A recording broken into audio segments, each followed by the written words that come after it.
What's happening, everybody? This is Mike at Mike's Total Dragon Channel, and on today's episode we are going to do a recap and a brief read-through of Savage Dragon number 10. So let's go ahead and get started with it. So on this issue right here, now there is a kind of a this issue is kind of special for kind of a really weird reason, a reason that's kind of unique to the time that you wouldn't see nowadays. This character right here was the creation of a guy who entered a contest that Eric Larsen had put on in Savage Dragon. It said, create a character and I'll pick the best one and I'll put him in my book and I'll feature him. So this is the character that won. The character's name is Jimbo the Mighty Lobster. And Eric Larsen put him here in Savage Dragon number 10. So we'll go ahead and get started. Here's the credits, as always. Eric Larsen, creator, writer, penciler, inker. He does the whole 9 yards. This is his baby. So our opening page here, we've got basically kind of like a breakdown of Jimbo and his crew. They're telling him that they don't want to go to Chicago, and because the dragon's so tough, Jimbo says, no, I'm the toughest there is, essentially saying, you know, I'll take out everybody. I'm not scared of them. Look at this. He's got a pipe here, like some sort of lobster Popeye. So then we cut back to Chicago.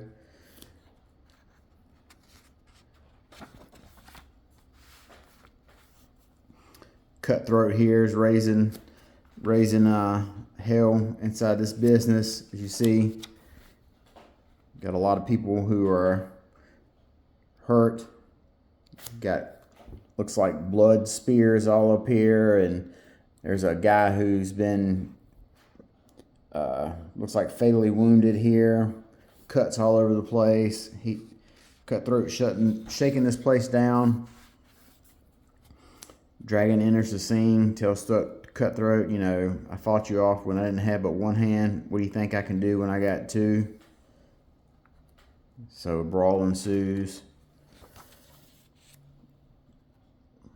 Dragon takes care of him. We cut back to Jimbo.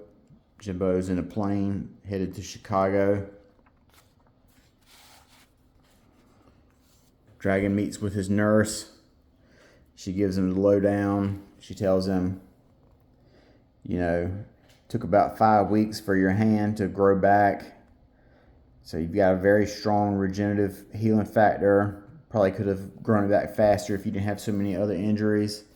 And also they address the allegations from a previous issue where someone, grandmother or old lady, was saying that the dragon was her son or grandson, and Dragon's nurse right here says, no, we ran a test on the fingerprints and y'all don't match, so you're definitely not him. We still don't know who you are. Dragon's girlfriend shows up. She tells him that she's sorry that she freaked out when she saw that he had only some sort of really weird, strange skeleton muscle hand had grown back, which really felt kind of weird that she would be wigged out by that, considering the world of Chicago that she lives in, where there's incredible looking characters who have way more obvious deformities than just a kind of really gross looking hand. But hey, whatever. So now Dragon's back at the police station, and everyone's still talking about, where is Lieutenant Frank Darling?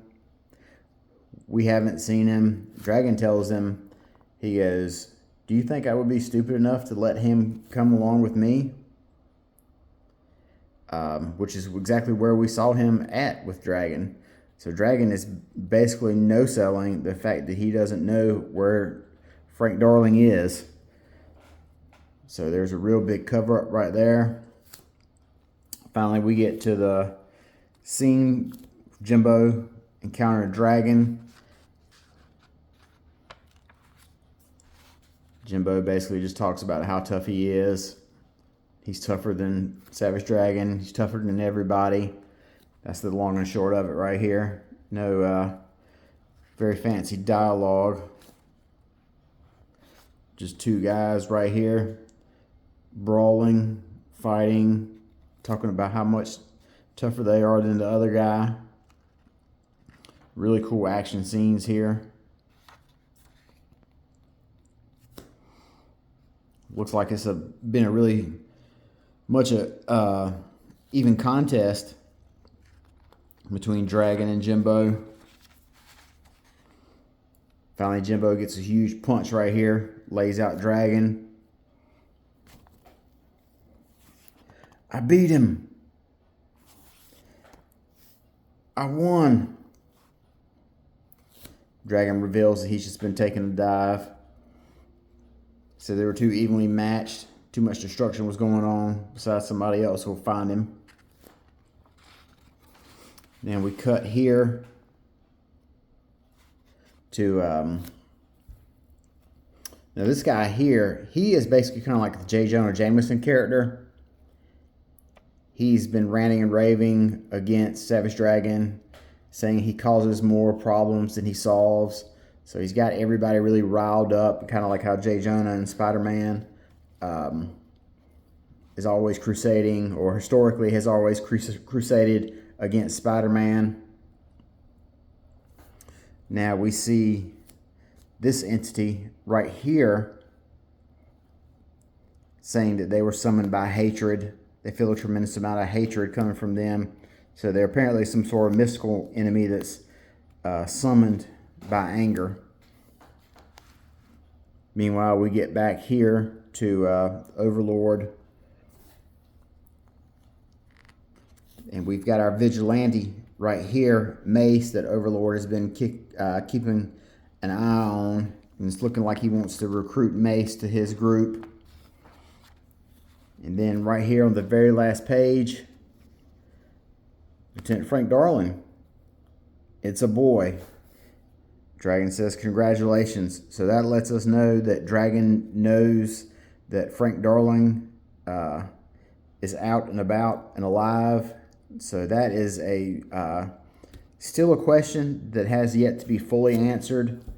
So that's a plot point that will be picked up and touched on in a future issue. And then here on this page here, we've got kind of a breakdown on Jimbo the Mighty Lobster.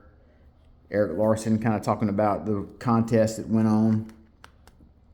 So this is the guy here, Jimbo the Mighty Lobster. Copyrighted by this fellow, Jason Merritt, I believe that is, 1994. I know people have tried to find out where this guy is. This guy that created Jimbo the Mighty Lobster, because I don't think he's ever appeared again in Dragon, at least not that I can remember. And I think there was kind of like some, here's some other characters. I think there was kind of like some legalese stuff. You know, the guy who created Jimbo felt entitled to something, or he kind of felt like he didn't get as much compensation as he wanted or deserved. And Eric Larsen was kind of like, nope, I won't be having this type of contest anymore. So I'm sure if you hopped on the Google machine, you could find out a lot more of the scuttlebutt behind the situation. But yeah, the fact that someone actually ran a create a character contest and put them in there is something you don't see very often for instances like this. And also, the comic book Marvel put out, the original Thunderbolts run, had a situation like that as well, where a created character was inserted into the book and then killed off. So it opens up corporations and businesses to, like, you know, lawsuits, and you know, nobody really wants that. So that's why you don't see it anymore. And then this is kind of just some image ads. And then the legendary Savage Dragon letter page. As always, it's the most epic letter page there ever was. It spans for like 5 or 6 pages each issue, which is insane.